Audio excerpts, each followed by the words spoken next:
اعوذ باللہ من الشیطان الرجیم، بسم اللہ الرحمن الرحیم۔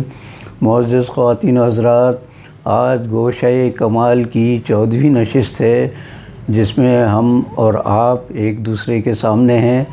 آج کی ہماری نشست کا عنوان سید اطہر علی ہاشمی مرحوم ہوں گے، جو گزشتہ روز ہمیں داغ مفارقت دے کر جلدی دنیا سے چلے گئے۔ وہ ہمارے بہت پیارے دوست، ہر دل عزیز اور نامور صحافی تھے۔ انہوں نے اپنے انتقال سے قبل سید منور حسن صاحب، امیر جماعت اسلامی پاکستان کے سانحۂ ارتحال پر مجھ سے فرمائش کی تھی کہ میں بھی جسارت کے خصوصی شمارے کے لیے جو ان پر شائع ہونا ہے کچھ لکھوں، لیکن میری بدقسمتی کہ میں ان پر سید منور حسن صاحب کی اپنی یادداشتیں بیان کرنے سے قبل ہی اطہر علی ہاشمی صاحب کی دوستی اور ساتھ سے محروم ہو گیا۔ اللہ ان کے درجات بلند فرمائے اور اپنے بہترین جوار میں جگہ عطا فرمائے۔ اطہر علی ہاشمی صاحب کی شرافت، علمی دیانت، ادبی صلاحیت اور صحافتی خدمات کے حوالے سے جتنی بھی گفتگو کی جائے کم ہے، اس لیے کہ ان کی بے مثال خدمات ہیں۔ ادب پر انہیں جتنا عبور حاصل تھا، الفاظ پر جتنی قدرت انہیں حاصل تھی، یادداشت ان کی جتنی مضبوط اور گہری تھی، وہ بہت کم لوگوں میں نظر آتی ہے۔ مجھے یاد ہے کہ اگر ان سے فرمائش کی جائے کہ اطہر ہاشمی صاحب، آج فلاں صاحب جو اداریہ نویس تھے آج کے، وہ نہیں آئے ہیں، آپ لکھ دیجئے، تو وہ فرماتے لاؤ قلم، لاؤ کاغذ۔ قلم اور کاغذ اٹھا کر بغیر کسی پیشگی تیاری کے بہترین اداریہ لکھ دیتے تھے وہ۔ اس کی وجہ یہی تھی کہ ان کے پاس الفاظ کا ذخیرہ بہت تھا اور معلومات تو اس قدر بھرپور تھی ان کے ذہن میں کہ ذرا سا خیال کرتے کوئی سن یاد آ جاتا، انہیں نام یاد آ جاتا۔ ہم تو بعض اوقات سوچتے ہی رہ جاتے کہ ہم کیا کہیں کیا لکھیں، لیکن وہ قلم اٹھاتے اور شروع ہو جاتے اور بہترین لکھتے تھے۔ وہ اپنے اداریوں اور بین السطور کے نام سے جو ان کا جو کالم چھپتا تھا، اس کی وجہ سے تو شہرت حاصل کر چکے تھے، لیکن بعد میں انہوں نے فرائیڈے اسپیشل میں زباں بگڑی، خبر لیجئے زباں بگڑی کے عنوان سے جو سلسلہ شروع کیا تھا زبان کی اصلاح کا، وہ واقعی بے مثال تھا۔ اس کی وجہ سے بہت لوگوں نے اپنی گفتگو اچھی کی، اپنی تحریر اچھی کی، ان کی زبان کی اصلاح ہوئی، ان کے جملے درست ہوئے۔ تو اس لحاظ سے ان کی یہ ادبی خدمت ہے، یہ ہمیشہ یادگار رہے گی۔ اطہر علی ہاشمی صاحب کا ایک سلسلہ یہ تھا کہ وہ بہت خوش مزاج تھے۔ ان کے بارے میں آج تک میں نے نہیں سنا کہ کسی سے انہوں نے بدکلامی کی ہو، غصہ کیا ہو۔ ہمیشہ شگفتگی، شائستگی ان کے چہرے پر رہتی تھی، مسکراتے ہوئے بات کرتے تھے اور کسی کو نہ جھڑکتے تھے، نہ کسی کو کہنا چاہیے کہ بے عزتی کرتے تھے۔ بے عزتی کا تصور ہی ان کے یہاں نہیں تھا ہمیشہ۔ اچھا، یہ بہت کم لوگوں کو معلوم ہے کہ وہ بڑے اچھے شاعر بھی تھے۔ وہ جب نجی محفلوں میں غزلیں سناتے تھے تو حیرت ہوتی تھی کہ یہ شخص کتنا باکمال ہے کہ ہر صنف سخن میں بہترین اپنی پیشکش ان کے پاس موجود ہے۔ تو اس لحاظ سے ہم کہہ سکتے ہیں کہ وہ ہمہ صفت انسان تھے۔ ان سے میرا پہلا تعلق جو قائم ہوا وہ کم و بیش 43 سال 43 ایئرس کا ہے، جب میں روزنامہ جسارت میں نگران ادارتی صفحہ مقرر ہوا۔ تو تھوڑے دنوں کے بعد اطہر علی ہاشمی صاحب بھی وہاں تشریف لے آئے اور سب ایڈیٹر کے طور پر خبروں کی میز پر بیٹھ گئے۔ تو نیوز ڈیسک پر وہ ہوتے تھے، میں اپنے کمرے میں نگران ادارتی صفحہ ہوتا تھا، لیکن اللہ جانے کیا ہمارے مزاج میں ہم آہنگی تھی کہ اتنی جلدی ہمارے درمیان دوستی کا رشتہ قائم ہو گیا۔ حالانکہ سچی بات یہ ہے کہ ان سے دوستی کرنے میں کسی کو مشکل ہی پیش نہیں آتی تھی۔ وہ خود بھی ایسے تھے کہ جو ایک بار مل لے بس ان کا دوست ہو جاتا تھا۔ تو وہ یعنی ہمارے ساتھ جسارت میں کام کرتے رہے، پھر اس کے بعد میں نے جسارت چھوڑا اور تکبیر میں آ گیا. اس کے علاوہ پھر اس کے بعد ایک اور اخبار نکلا روزنامہ، میں وہاں چلا گیا. لیکن ان سے ملاقاتوں کا سلسلہ ہمیشہ جاری رہا.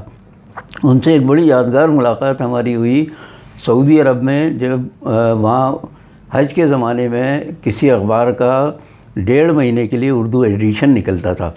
تو صلاح الدین صاحب کی نگرانی میں، بلکہ ان کی قیادت میں ٹیم وہاں جاتی تھی اور وہاں جا کر 1.5 مہینے کے لیے اردو جاننے والے حاجیوں کی خاطر جو اخبار کا ایڈیشن نکلتا تھا وہ ہم مرتب کرتے تھے. تو ایک یادگار سفر ان کے ساتھ ریاض کا سعودی عرب کا رہا. یہ 1994 کی بات ہے یا 1992 کی بات ہے کہ نہیں صحیح یاد آ گیا، 1994 ہی کی بات ہے. اس کے بعد وہ اردو نیوز جو ہے وہ چلتا رہا. اور اس زمانے میں اردو نیوز والے کہتے تھے نہیں، ہم بزرگ صحافیوں کو، بڑے عمر کے لوگوں کو ہم نہیں لیں گے. چنانچہ ایک بار پہلے مجھے صرف اس بنیاد پر ریجیکٹ کر چکے تھے وہ.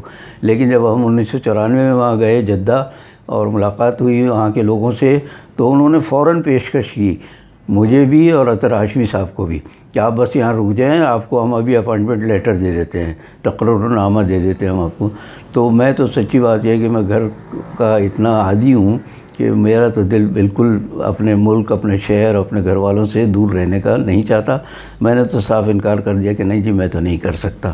اطہر ہاشمی صاحب تیار ہو گئے. پھر اس کے بعد وہ گھر آ کر، پاکستان آ کر پھر دوبارہ گئے اور اردو نیوز جدہ سے بھی وابستہ ہو گئے اور وہاں بھی بے مثال انہوں نے خدمات انجام دی.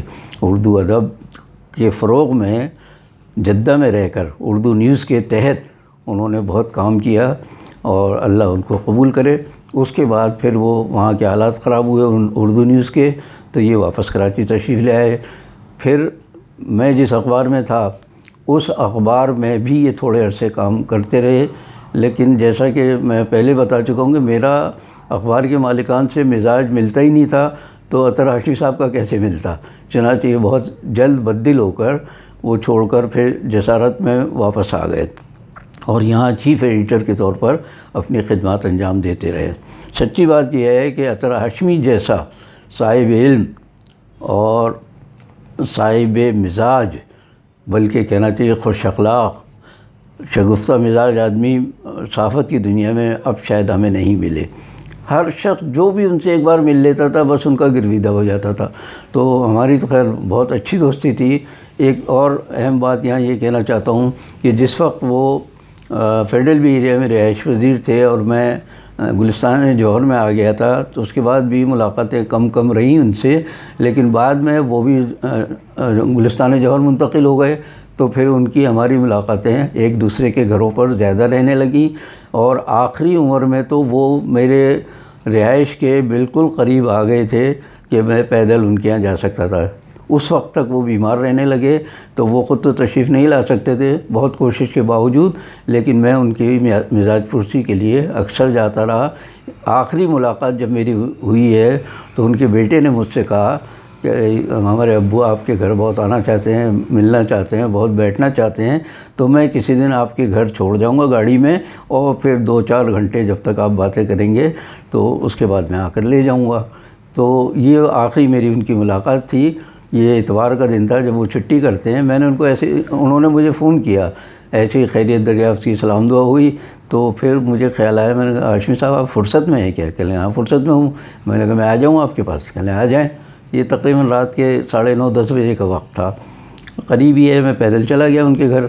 جا کے جب میں بیٹھا ہوں اور ہم نے جو باتیں شروع کی ہیں تو 12-12:30 بجے تک میں نے کئی بار اٹھنے کی کوشش کی، لیکن ہاشمی صاحب کہہ لیں نہیں، ہم آپ تو رات کے جاگنے والے ہیں، بیٹھے صبح چلے جائیے گا، فجر کی نماز اذان کے وقت چلے جائیے گا. میں نے کہا نہیں میری بیوی بیمار ہے اور اکیلی ہیں گھر میں، تو اس لیے مجھے جانے دیجیے. تو اس بات پہ انہوں نے جانے دیا. ان کی اہلیہ محترمہ بھی بہت عرصے سے بیمار تھی، اس لیے انہیں اندازہ تھا کہ گھر میں اگر اہلیہ بیمار ہو تو شوہر کی موجودگی بڑی طمانینت قلب کا سبب ہوتی ہے.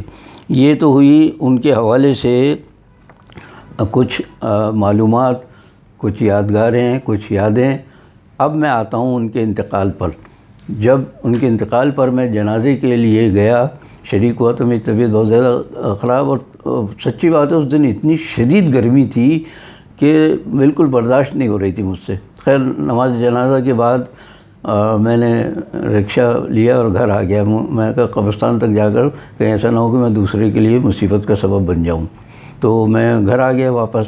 لیکن دوسرے دن اخبارات جو میں نے پڑھے تو یہ عرض کر دوں کہ اب تک میرے پاس 4 اخبارات آتے ہیں۔ تو جسارت تو چونکہ ان کا اپنا اخبار تھا، اس کے چیف ایڈیٹر تھے، اس میں خبر جو شائع ہوئی تو وہ 3 کالمی خبر تھی تصویر کے ساتھ۔ پھر APNS کے ادارے نے ایک تعزیتی ایک پیغام جو بھیجا تھا وہ 3 یا 4 کالمی جسارت میں شائع ہو گیا۔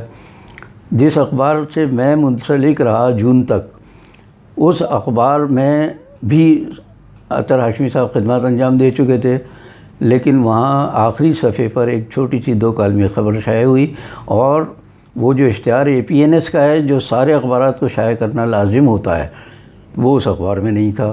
تو مجھے بڑی حیرت ہوئی کہ دیکھیے ان سے اس قدر ان کی لا تعلقی، یہ کچھ قابل فہم نہیں ہے۔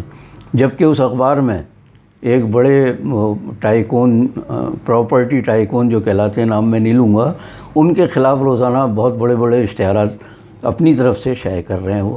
اور اسی اخبار میں دوستوں کے کسی دور دراز رشتہ دار کا بھی انتقال ہو تو 3 کالمی اور 4 کالمی بڑے بڑے تعزیتی پیغامات وہ خود میں نے دیکھے، تو میں حیران ہوتا تھا کہ اللہ یہ کس تعلق کی بنیاد پر یہ اتنے بڑے اشتہارات شائع کرتے ہیں۔ جبکہ اب آج ذکر کر دوں کہ میری پہلی مرحومہ بیوی کا جب انتقال ہوا تو میں اس ادارے سے وابستہ کوئی 23-24 سال سے، لیکن ان کی ایک چھوٹی سی خبر کے سوا کوئی نہ تصویر، نہ کوئی بڑا کوئی کالم، کچھ نہیں۔ تو میں حیران تھا کہ اللہ ہماری اس معاشرے میں اب یہ حیثیت رہ گئی ہے کہ جس اخبار سے وابستہ ہیں وہاں بھی نہیں، اور دوسرے دور دراز کے لوگوں کے اب یار تھوڑے دن بعد اور دیکھ لیجئے گا، اس اخبار کی عادت ہے کہ پتہ نہیں کس کس کے بڑے بڑے وہ اشتہارات، وہاں اور اشتہار نہیں ہوتے، وہ اخبار کی طرف سے ہوتا ہے وہ۔ تو خیر یہ ان کا معاملہ۔ اب میں جو عرض کر رہا تھا کہ تیسرا اخبار جو جنگ میں نے دیکھا تو میں حیران رہ گیا کہ اتنے بڑے صحافی، اور پاکستان کا بہت بڑا اخبار ہے جسارت، اس کے چیف ایڈیٹر، اس کی خبر صفحہ 3 پر بمشکل مجھے ملی 1 کالمی، اتنی باریک سی خبر انہوں نے چھاپی، اور وہ ان کا APNS کا اشتہار تو طعن و کرن انہوں نے چھاپ دیا۔ اور اب آئیے آپ انگریزی کے ایک بہت بڑے اخبار کی طرف جو بڑا دعویٰ کرتا ہے کہ قائد اعظم نے اسے قائم کیا تھا، وہ اس کے بانی تھے، لیکن پاکستان اور اہل اسلام سے اس اخبار کی محبت کا عالم میں بتا دوں آپ کو کہ بڑے بڑے ناچنے گانے والوں کے تو انتقال پر، ان کی برسی پر خبریں چھاپتا ہے، تصویریں چھاپتا ہے، لیکن اطہر علی ہاشمی صاحب کے انتقال پر ایک جملہ لکھنے کی توفیق انہیں نہیں ہوئی۔ وہ جو APNS کا جو اشتہار نما اعلان یا پیغام تھا وہ البتہ انہوں نے بہت چھوٹا کر کے، باریک سا کر کے انہوں نے اگلے اندر کے صفحہ نمبر 15 پہ شائع کر دیا۔ بڑا احسان کیا انہوں نے، یہ سب کچھ کیا۔ اب یہ ساری چیزیں دیکھ کر اندازہ ہوا کہ جب اطہر علی ہاشمی صاحب کے ساتھ یہ معاملہ ہے لوگوں کا، تو ہم جیسے لوگوں کے ساتھ تو ظاہر ہے ہم تو مر جائیں گے، تو کسی کو خبر بھی نہیں ہوگی۔ اس کے ساتھ ایک بات اور میں عرض کر دوں کہ صرف جسارت میں جنازے میں شریک ہونے والوں کی خبر شائع ہوئی اور نام شائع ہوئے۔ اب نام شائع ہونے کا اندازہ اس طرح کر لیجئے کہ اخبار جسارت اور جماعت اسلامی سے طویل عرصے سے وابستہ ثروت جمال اسمعی صاحب، ان کا نام و نشان نہیں اس میں خبر میں، جبکہ وہ جسارت کے بانیوں میں سے تھے۔ مجھے بڑی حیرت ہوئی، تو پھر یہ سوچ کر کہ جب ان کے نزدیک ثروت جمال اسمعی کی حیثیت نہیں، تو اس کے بعد اسی اخبار کے سابق نگران ادارتی صفحہ اور کالم نویس معین کمالی کا تو کیا مذکور، اس کا تو ذکر ہونے کا سوال ہی نہیں پیدا ہوتا۔ تو خیر یہ سارے معاملات اللہ پر چھوڑے، اور ایک حقیقت یہ ہے کہ ثروت جمال اسمعی صاحب اور میں ہوں، ہم لوگ شہرت سے ہمیشہ گریزاں رہے، ہمیں شہرت کی نہ کبھی طلب رہی اور نہ زیادہ دولت کی تمنا رہی۔ جو ضرورت کے مطابق چاہیے ہمیں وہ حاصل کرنے کے لیے ہم نے ساری عمر جدوجہد کی۔